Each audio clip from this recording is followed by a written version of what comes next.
Tapos nang umarap sa tanggapan ng National Bureau of Investigation ang mayorya ng mga individual na kanilang ipinatawag na bahagi ng isinasagawang investigasyon sa pagkamatay ng dalawang student athlete na sina Rene Baterbonia at Divine Adili.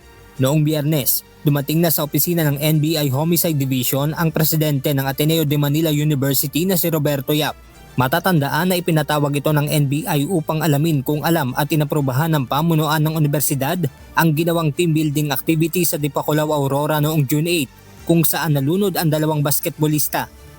Samantala, nitong Biyernes din ay dumating at nailibing na sa bansang Nigeria ang student athlete na si Divine Adili.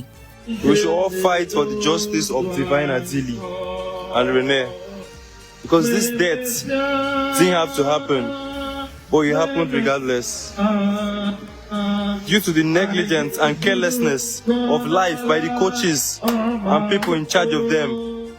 Giit naman ni ADMU President Yap, patuloy ang gagawin nilang pagtulong sa mga naulila ni Divine at maging sa pamilya ni Rene Baterbonia.